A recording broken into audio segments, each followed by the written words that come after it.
Rema hari ini, Mazmur 25 ayat 14. Tuhan bergaul karib dengan orang yang takut akan Dia, dan perjanjiannya diberitahukannya kepada mereka.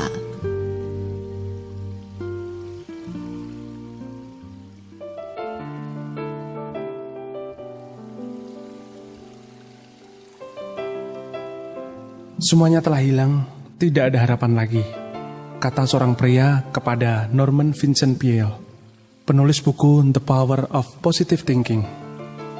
Norman tersenyum penuh simpati dan mengambil kertas. Ia menggambar garis tegak di tengah halaman dan menulis di kolom kiri, yang hilang.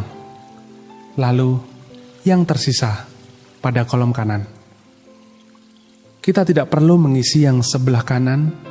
Aku tidak punya apa-apa lagi, kata pria itu. Lalu, kapan kau bercerai dengan istrimu? Kata Norman. Hei, apa maksudmu? Aku tidak bercerai dari istriku. Ia sangat mencintaiku. Norman pun berkata, baik, itu kita catat di kolom kanan. Nah, sekarang, kapan anakmu meninggal dunia? Setelah itu, ia melanjutkan beberapa pertanyaan berikutnya dengan pola serupa. Akhirnya, pria itu berhasil tersenyum dan berkata, menarik sekali. Segala sesuatu menjadi berbeda ketika kita bisa meresponi keadaan dengan optimis. Bagaimana keadaan kita saat ini? Apakah pandemi COVID-19 sudah menghancurkan hidup dan hanya menyisakan keputusasaan? Dalam Alkitab, kita bisa menemukan kisah Nuh setelah air bah surut. Saat ia keluar dari bahtera, ia menemukan bumi porak-poranda. Tidak ada yang tersisa lagi. Namun Nuh adalah orang yang bergaul karib dengan Tuhan. Ia tahu Tuhan tidak akan membiarkannya celaka dan punya rencana yang indah. Sekalipun keadaan sangat hancur, ia bergerak untuk membangun kembali kehidupannya di bumi.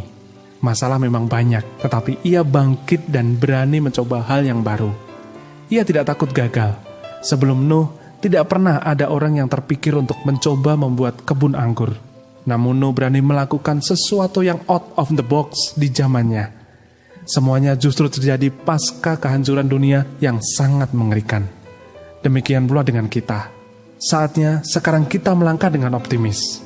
Percayalah, kita akan temukan terobosan ketika kita berani bangkit dan mulai membangun kembali kehidupan kita. Andalkan Tuhan dalam setiap langkah kita, maka Tuhan akan memunculkan pelangi kemuliaannya bagi kita. Bagaimanakah kondisi pergaulan Anda dengan Tuhan? Mengapa pergaulan Anda dengan Tuhan dapat mempengaruhi respon Anda terhadap segala keadaan yang terjadi? Bagaimana Anda bisa meningkatkan hubungan Anda dengan Tuhan?